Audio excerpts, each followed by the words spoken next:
जी, अब हमने जो चैप्टर डिस्कस करना है that is chapter number 21 skin layers. Skin जो है ना, अब इसकी लेयर्स में एपिडर्मिस आती है, डर्मिस, सबक्यूटेनियस टिश्यू और स्किन अपेंडेजेस जैसे hair follicle, sweat gland, sebaceous gland. अब इन सब से रिलेटेड डिजीज़ हैं। कुछ डिजीज़ बेनाइन है, कुछ प्री मैलिग्नेंट है, कुछ मैलिग्नेंट है। सबसे पहले एपिडर्मिस की बात करें तो एपिडर्मिस में जो पेपिलोमा, वॉर्ट्स एंड सब सिबोरिक केराटोसिस, ये सारी जो है ना बेनाइन कंडीशंस हैं। पेपिलोमा की बात करें तो benign epithelial neoplasm consisting of villous outgrowth, मतलब न्यूप्लाज्म का मतलब यही होता है ना कि नई कोई ग्रोथ होना शुरू हो जाए।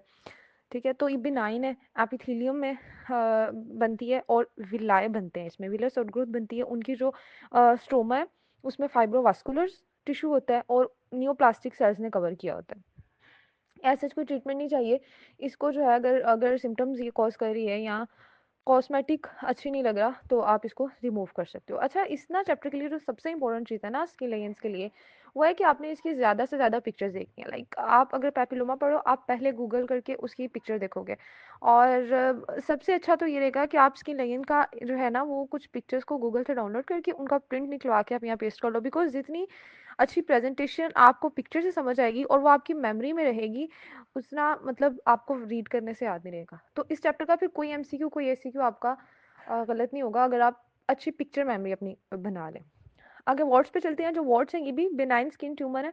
ये ना इन्फेक्शन के बाद होते हैं, ह्यूमन पेपिलोमा वायरस का इन्फेक्शन, एचपीवी इन्फेक्शन। ठीक है, और ये मोस्ट कॉमन बनते हैं हैंड्स और सोल्स पे। और जो प्लांटर वार्ड्स हैं यानी जो सोल्स पे बनेंगे प्लांटर वार्ड्स हैं, वो ट्रबलसम होते हैं, लाइक चला नहीं जाता पेशेंट से। और इसीलिए उनको जो है वो इंटेंसली पेनफुल भी होते हैं, और अगर वो परसिस्ट करें तो मतलब खुद से ठीक ना हो तो हमें क्यूरिटाज करना पड़ सकता है, इलेक्ट्रिक कॉटरी करनी पड़ सकती है। सिबोरिक केराटोसिस जो है ये भी वार्ड्स हैं, इनको सेनाइल वार्ड्स भी कहते हैं, लेकिन ये ना एचपीवी से रिलेटेड नहीं है। ठीक है, और ये येलोश ब्राउन होते हैं, ब्लैक भी हो सकते हैं। इनकी सरफेस होती है ना वो क्रैकल्स होती है, सरफेस पे क्रैकल्स होते हैं। ये मल्टीपल होते हैं और कॉमनली इफेक्ट करते हैं अपर बैक और ट्रंक को। ठीक है, और इनको कैसे ट्रीट करना है, क्यूरिटाज से और फ्रीजिंग से। अपर बैक और ट्रंक पे बनते हैं ये, और जो एचपीवी वाले थे वो हैंड्स और सोल्स पे। डर्मस में पायोजेनिक ग्रैन्युलोमा बनता है, केलॉइड बनता है। केलॉइड तो वो जो हमने डिस्कस किया हुआ है पहले, और पायोजेनिक ग्रैन्युलोमा को फिर देख लेते हैं जब आगे इसने एक्सप्लेन किया हुआ है, यहाँ पर सिर्फ नाम लिखा है। आगे स्किन अपेंडेजेस की बात करें तो बॉयल, फ्रंकल, कार्बंकल, ये वैसे ना जो सर्जिकल इन्फेक्शन वाले चैप्टर में डिस्कस करेंगे। हाइड्रेडिनाइटिस सुपरटिवा ये भी वहाँ डिस्कस करेंगे, और जो सीबेशियस डर्मोइड्स पायरिनोडल साइनस है ये इधर ही हमने डिस्कस करना है।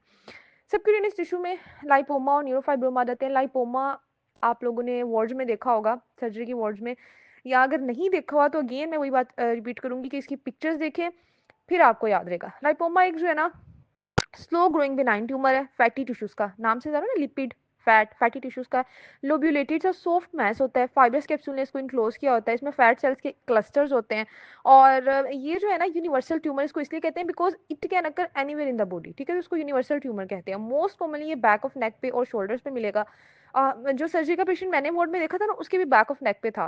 तो ये बैक ऑफ नेक और शोल्डर्स पे बनता है, मोस्ट कॉमन इसको यूनिवर्सल ट्यूमर भी कहते हैं। डायग्नोसिस का प्योरली क्लिनिकल होता है। अगर आपने उसकी वाली बुक पढ़ी हुई है कोई सी भी, उसमें लाइपोमा का उन्होंने बताया होगा सारा कि डायग्नोस हम कैसे करते हैं। कॉम्प्लिकेशन लाइपोमा जो है वो स्पोनिफिकेशन हो सकती है, कैल्सिफिकेशन, इन्फेक्शन, अल्सरेशन, ठीक है, और मैक्सोमेटिस डिजनरेशन हो सकती है। ट्रीटमेंट इसका क्या है, जनरली कोई ऐसे ट्रीटमेंट चाहिए नहीं होता, क्योंकि ये बिनाइन है और मेलिग्नेंसिस में नहीं होती। लेकिन अगर अगेन वो चीज़ कॉस्मेटिक रीजंस की वजह से या कोई सिम्टम आना शुरू हो जाए तो फिर हम इसको एक्सरसाइज कर देते हैं।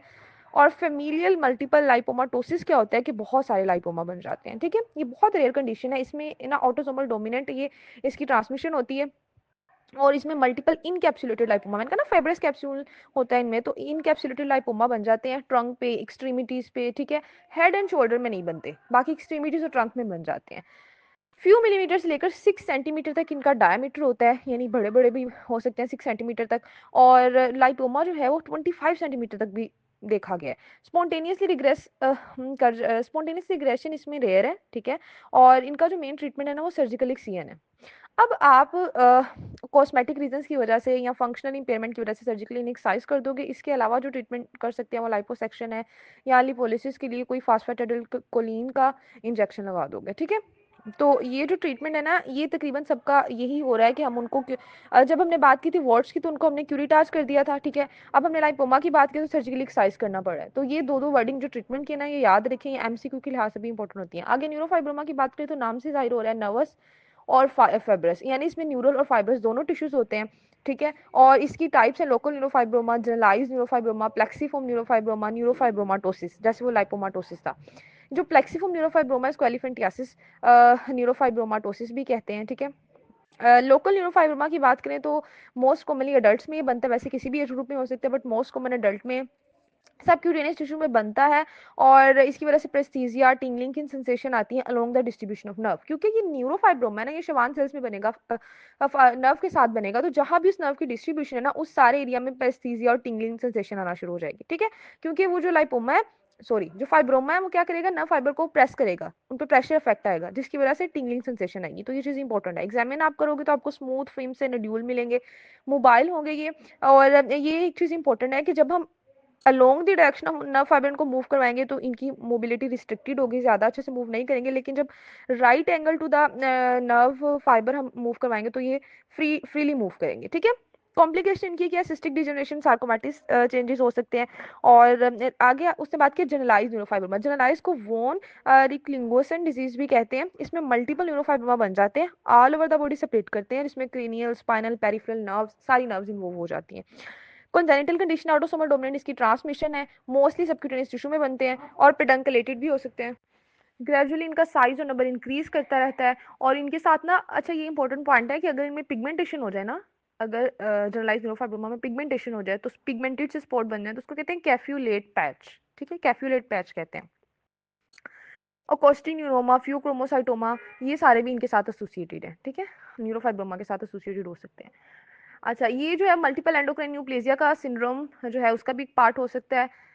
अब आगे बात करते हैं प्लेक्सिफॉर्म न्यूरोफाइब्रोमा की, जिसको हमने देखा था कि एलिफेंटियासिस न्यूरोफाइब्रोमाटोसिस भी कहते हैं। ये एक स्वेलिंग है जो कि जिसमें मैक्सोफाइब्रोमैटिस डिजनरेशन हो जाती है। यूजुअली ये फिफ्थ क्रेनियल नर्व की ब्रांचेस के साथ होती है। तो जब वहां पर उस ब्रांचेस के साथ ही होती है, उसमें डिजनरेशन शुरू हो जाती है, उस डिजनरेशन की वजह से क्या होता है कि इससे ना हैंग डाउन कर जाती है, ठीक है, टिश्यू को ना एडिमेटस शो करती है ये। और टिश्यू जब हैंग डाउन कर रहा होता है, वो इतना एडिमा उसमें होता है, ये फिगर में भी दिखाया हुआ है, तो उसको फिर हम कहते हैं एलिफेंटियासिस। नेक्स्ट जो इसका डायग्नोसिस क्लिनिकली बन जाता है, पेशेंट को देखते हो आप, आपको समझ आ जाती है कि क्या चल रहा है। और न्यूरोफाइब्रोमा सोलिटरी भी हो सकता है, एक से ज़्यादा भी हो सकते हैं। रिमूवर आपने कैसे करना है, इन्फ्लेशन सेक्शन कर देंगे, या जो और जो नर्व है ना उसकी सूचरिंग कर देंगे, ठीक है, जो साथ एसोसिएटेड नर्व है।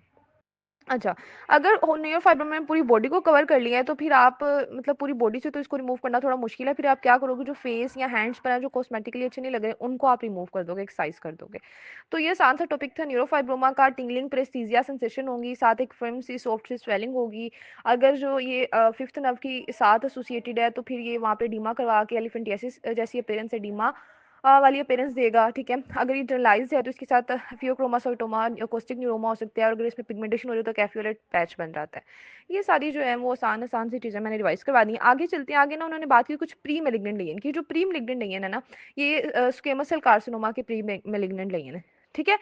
एपिडर्मस में देखा जाए तो सोलर कैरोटोसिस, बोवन डिजीज, एरिथ्रोप्लेजिया क्यूरेट, ये सारे जो है ना लेजन, ये प्री मेलिग्नेंट लेजन है। यानी अगर इनको ट्रीट ना किया तो आगे स्क्वेमस सेल कार्सिनोमा बन सकता है। जो स्किन अपेंडेजेस में एक्स्ट्रा मेमोरी पेजिड डिजीज आ जाती है। और मेलानोसाइट्स में डिस्प्लास्टिक नेवस है, जाइंट कंजेनिटल पिगमेंटेड नेवस है, जिसको जाइंट हेरी नेवस भी कहते हैं, ठीक है। इन सबको हम वन बाय वन हम देखेंगे। सबसे पहले सोलर केराटोसिस की बात करते हैं। सोलर केराटोसिस में एक्टिनिक केराटोसिस इसको कहते हैं। ये असल में स्किन की हाइपर केराटोसिस होता है, ठीक है। अच्छा, ये क्या होता है कि अगर सन के साथ प्रोलॉन्ग्ड एक्सपोजर हो, इसीलिए इसको सोलर केराटोसिस कह रहे हैं। प्रोलॉन्ग्ड एक्सपोजर से स्किन की हाइपर केराटोसिस हो जाएगा। और इसमें जो है ना वो यूवी रेडिएशन का इफेक्ट अकोमुलेट होता रहता है, उस वजह से ही होता है। ओवर मैनी ईयर्स ये बनता है। और कॉमनली मिडिल एज पीपल में कॉमन है इरेगुलर फिल्म इरिटेटिंग पैच होता है। अगेन इसकी पिक्चर आपने देखनी है, इरेगुलर सा इरिटेटिंग पैच होता है। ये फ्लैट भी हो सकता है, रेस भी हो सकता है। कॉमन इसकी बैक ऑफ हैंड है, इसकी जो कॉमन साइट है बैक ऑफ हैंड, फेस या ईयर्स है, ठीक है। और 5 फ्लोरोयूरासिल क्रीम आपने अप्लाई करनी है। तो इसको ना ऐसे याद रख लो कि जिन टिश्यूज के साथ सन का ज़्यादा एक्सपोजर होता है, क्योंकि पेशेंट जो है वो उसके हैंड्स और उसका फेस यही ज़्यादा सन के साथ एक्सपोजर में आ रहे होते हैं ना, यूवी रेडिएशंस के साथ। बाकी उसने बॉडी अपनी कवर की होती है, तो इसीलिए इसको हैंड और फेस पे ज़्यादा कॉमन है। ईयर्स भी ज़्यादा हमारे एक्सपोज हो रहे थे, तो इस तरह से इसको याद रख लो। 5 फ्लोरोयूरासिल क्रीम यूज़ करनी है।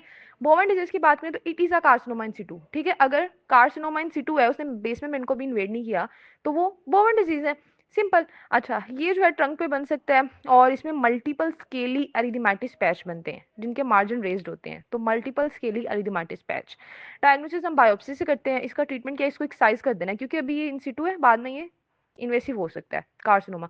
तो इसको एक्सरसाइज कर देना है, 5 फ्लोरोयूरासिल टॉपिकल आप अप्लाई कर सकते हो। और अगर ये ग्लास पेनिस पे बन जाए ना, तो इसको कहते हैं एर्थ्रोप्लेजिया ऑफ क्यूराट, ठीक है, ये याद रखना है। इसका पॉजिटिव फैक्टर भी सोलर डैमेज है और ऑर्सेनिक इंजेक्शन भी हो सकता है। एक्स्ट्रा मेमोरी पैजेट डिजीज, ये है जो है वो इंट्राएपिडर्मल एडिनोकार्सिनोमा है। ये जेनिटेलिया पे बन सकता है, पेरियनल रीजन पे बन सकता है, क्यूटेनियस साइट वो वाली जहाँ पे एपोक्रेंट ग्लैंड जाता है, जैसे एक्जिला। तो एक्जिला पेरियनल रीजन जेनिटेलिया पे ज्यादातर ये बनता है। इसमें भी इचिंग होती है, एक्जिमा होता है स्किन का, और इसका ट्रीटमेंट है सर्जिकली इक्सियन। क्योंकि ये सारे ना, आप देखो ये सारे जो है ना, ये प्री मेलिग्नेंट है, तो इनमें हम ये नहीं कहेंगे कि कॉस्मेटिक रीजन है, अगर सिम्टोमेटिक है तो रिमूव करो, इसमें हमें रिमूव करना ही है, ठीक है। अच्छा, उसके बाद नेक्स्ट उसने जो मेलिनोसाइट्स के बताए थे, डिस्प्लास्टिक नेवस और जाइंट कंजेनिटल, उनकी बात कर लेते हैं। जो डिस्प्लास्टिक निवस है वो इरेगुलर प्रोलिफरेशन होती है एटिपिकल मेलानोसाइट्स की। कहाँ पर होती है? बेसल लेयर ऑफ एपिडर्मिस पे, ठीक है। नॉर्मल प्रोलिफरेशन की बजाय इरेगुलर प्रोलिफरेशन शुरू हो जाती है, उसको डिस्प्लास्टिक निवस कहते हैं। इसके इरेगुलर बॉर्डर्स होते हैं, मोर देन 5 mm इसका साइज होता है, और इसकी भी इनहेरिटेंस होती है, और 5 to 10% रिस्क होता है कि ये सुपरफिशियल स्प्रेडिंग मेलानोमा में कन्वर्ट हो जाए, ठीक है। अच्छा, जाइंट कंजेनिटल पिगमेंटेड नेवस, इसको जाइंट हेरी नेवस कहा था, इसकी भी फिगर बनी हुई है। ये हमाटोमा है नेवो मेलानोसाइट्स का। ये जो है ना, अच्छा एक चीज है कि जब जो मेलानोसाइट्स है ना, वो अगर डर्मस में चले जाएं या डर्मा एपिडर्मल जंक्शन पे आ जाए, वहां पर आके प्रोलिफरेट करना शुरू कर दें, तो उनको नेवस सेल्स कहते हैं, ठीक है। तो नेवा या नेवस से परेशान होना, ये मेलानोसाइट्स ही हैं, बट एट एबनॉर्मल साइट्स, ठीक है। तो नेवो मेलानोसाइट से ये बना होता है, ये लार्ज पिगमेंटेड और हेरी सा होता है। ये मेलानोमा का एक प्रिकर्सर है, और इसका रिमूवल जरूरी होता है, एस्थेटिक रीजन के लिए भी बहुत जरूरी है, और ऑन्कोलॉजिकल भी, क्योंकि ये मेलानोमा में कन्वर्ट हो सकता है। तो ये दो जो थे, ये प्री मेलिग्नेंट लेगियन थे मेलानोसाइट्स के। अच्छा, अब प्री मेलिग्नेंट लेगियन हमारे कवर हो गए। अब मेलिग्नेंट लेगियंस की तरफ आ जाते हैं। Squamous cell carcinoma, basal cell carcinoma. जो बेसल सेल कार्सिनोमा है, ये मोस्ट कॉमन स्किन कैंसर है, ठीक है। बेसल सेल से ये राइज करता है, और हेयर फॉलिकल भी इसमें इन्वॉल्व होते हैं। ये भी मोस्ट कॉमन है सन एक्सपोज एरिया पे, ठीक है। और सन एक्सपोज एरिया पे कॉमन है, तो यकीनन ये भी फेस पर ही कॉमन होगा। मेजोरिटी की जो लेयन है वो अराउंड, सॉरी अराउंड क्या नहीं, फाउंड ऑन द फेस। और ये जो लेयन है ना, ज्यादातर ये जो लाइन ज्वाइन करी होती है लोब्यूल ऑफ द ईयर को एंगल ऑफ माउथ के साथ, इससे ऊपर ही होते हैं ज्यादातर लेयन। और ये स्लो ग्रोइंग है, और ये लोकली भी इन्वेसिव ट्यूमर है, ठीक है। और ये जो है ना, बहुत डिस्ट्रक्टिव होता है, लोकली बहुत इन्वेजन करता है, इसलिए इसको रोडेंट अल्सर भी कहते हैं। जैसे मार्जरीन अल्सर एक वर्ड है जो आपने स्क्वेमस के लिए याद रखना है, स्क्वेमस सेल कार्सिनोमा के लिए, वैसे ही रोडेंट अल्सर वर्ड आपने बेसल सेल कार्सिनोमा के लिए याद रखना है। प्रेसिपिटेटिंग फैक्टर क्या है? सबसे पहले तो यूवी रेज ही आ जाएगा, क्योंकि सन एक्सपोजर का सबसे कॉमन फैक्टर है, स्ट्रॉन्गेस्ट फैक्टर है। उसके बाद fair skin, arsenic based ointment, coal tar, ionising radiation, genetic कोई स्किन कैंसर का सिम्टम, ये सारी चीजें आ जाती हैं। क्लिनिकल प्रेजेंटेशन इसकी कैसी होती है? जो अर्लीस्ट आपको लेगन मिल सकता है वो हार्ड एक पर्ली सा नोड्यूल होता है, जिसको थिन टेलेंजेक्टेटिक स्किन ने कवर किया होता है, ठीक है। हार्ड पर्ली नोड्यूल, इसको थिन टेलेंजेक्टेटिक स्किन ने कवर किया हुआ है। इसकी भी आपने ज्यादा अच्छी सी पिक्चर्स देखनी है बेसल सेल कार्सिनोमा की। इसको हम डिवाइड कर लेते हैं, लोकलाइज्ड भी हो सकता है और जनरलाइज्ड भी हो सकता है। लोकलाइज्ड में नोड्यूलर, नोड्यूलोसिस्टिक, सिस्टिक, पिगमेंटेड, नेवियोइड, ये सारे आ जाते हैं। सुपरफिशियल भी हो सकता है, इन्फिल्ट्रेटिव भी हो सकता है। जो सबसे कॉमन वेरिएंट्स है वो नोड्यूलर और नोड्यूलोसिस्टिक है। ग्रोथ इसकी एक्सट्रीमली स्लो होती है। पहले मैंने बताया स्लो ग्रोइंग है, बहुत स्लो ग्रो करता है, हाईली इन्वेसिव होता है, रोडेंट अल्सर इसको कहते हैं। और एक फील्ड फायर रोडेंट अल्सर की उसने बात की कि रैपिडली ग्रोइंग फॉर्म होती है बेसल सेल कार्सिनोमा की, जो फेशियल स्किन की बहुत ज्यादा डिस्ट्रक्शन और डिसफिगरमेंट कॉज करा देती है, ठीक है। और इसके सेंटर में आपको एक स्कार मिल रहा होता है, और एडवांसिंग इसके एज होते हैं, तो इसको कहते हैं फील्ड फायर रोडेंट अल्सर। एक दो और वर्ड है इसके डायग्नोस्टिक जो वर्ड है बेसल सेल कार्सिनोमा के लिए। अगर वो बात करें राउंड एंड एलिवेटेड मार्जिन, मतलब कहीं पर बात करें कि स्किन पर अल्सर बन रहा है, फेस पे बन रहा है, उसके राउंड एंड एलिवेटेड मार्जिन है, तो वो बेसल सेल कार्सिनोमा ही होता है, या बीडीड मार्जिन है, या रोल्ड एजेस है, ठीक है, तो वो बेसल सेल कार्सिनोमा होता है। खैर, आगे स्प्रेड की बात करें तो लोकल इन्वेजन होती है, मेनली ये लोकली इन्वेड कर रहा होता है। इसके अलावा ये ब्लड के जरिए भी स्प्रेड कर सकता है। मेटास्टेसिस इसका जो है ब्लड के जरिए ही होता है, लिम्फ के जरिए कभी भी स्प्रेड नहीं करता, क्योंकि इसका साइज बड़ा होता है और लिम्फेटिक्स छोटी होती हैं। इन्वेस्टिगेशन इसकी वेज बायोप्सी से इन्वेस्टिगेट करते हैं। और स्टेजिंग की बात करें तो स्टेजिंग उसने ना आगे बताई, वो यहाँ पे मेंशन नहीं है। यहाँ पे वो आ गया सर्जरी पे, सर्जिकल एक्सिजन पे। सर्जिकल एक्सिजन जो है वो कंप्लीट हम ट्यूमर को रिमूव कर देते हैं, साथ हम थोड़ा बहुत हेल्दी टिश्यू रिमूव कर देते हैं, जिससे जो है ना वो ट्रीट हो जाता है। मतलब सर्जिकली एक्सरसाइज करके 0.5 सेंटीमीटर से 1 सेंटीमीटर आपने मार्जिन रिमूव कर देने हैं। बेसल सेल कार्सिनोमा यूजुअली जो ग्रेट एस्थेटिक वैल्यू के एरियाज पे लोकेटेड है, जैसे चीक है, नोज है, लिप है, जो सामने फेस के पार्ट्स हैं, जो उनमें अगर है तो आपने फिर ये नहीं करना होता है कैसे सर्जरी कर दो, आपने बहुत केयरफुली सर्जरी करनी होती है, जिसको कहते हैं माइक्रोस्कोपिकली ओरिएंटेड हिस्टोग्राफिक सर्जरी, ठीक है। मोस सर्जरी या माइक्रोस्कोपिकली ओरिएंटेड हिस्टोग्राफिक सर्जरी, इसमें क्या करते हैं, इसमें जो है ना सबसे पहले तो टिश्यू रिमूव करते हैं, जो ट्यूमर है वो रिमूव करते हैं, उसके साथ सिर्फ 4 से 6 का मार्जिन रिमूव करते हैं, सिर्फ 4 से 6 का मार्जिन, वो मार्जिन होगा जिसमें ट्यूमर आपको नहीं नजर आ रहा, ठीक है। अब ये जो मार्जिन आपने रिमूव किया उसकी स्लाइड्स प्रिपेयर करते हैं, उनको माइक्रोस्कोप में देखते हैं स्टेनिंग के बाद। जब आप उनको माइक्रोस्कोप में देखते हो अगर तो उसमें आपको कोई कैंसर सेल नजर नहीं आ रहा, तो इसका मतलब है आपने हेल्दी मार्जिन रिमूव कर दिया, अब उसमें कोई जो है वो ट्यूमर बाकी नहीं बचा स्किन पे, ठीक है।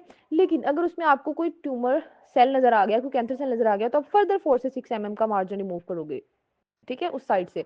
उसके बाद दोबारा से उसको माइक्रोस्कोप में देखोगे। आप तब तक ऐसा करते रहोगे जब तक आपको बिल्कुल फ्री जो है ना वो टिश्यू नहीं मिल रहा, ऐसा टिश्यू नहीं मिल रहा जिसमें बिल्कुल कैंसर सेल्स नहीं है, ठीक है। तो ये इसका मेजर बेनिफिट इसका यही है कि जो ट्यूमर है उसके साथ बहुत मिनिमल सेक्रीफाइस करना पड़ता है इन्वॉल्व टिश्यू को, और जो सिमेट्री है या जो फिगर है या कॉन्टोर है या कॉन्टिन्यूटी है फेस की, स्किन की, वो खराब नहीं होता, ठीक है, डिसफिगरमेंट नहीं होती।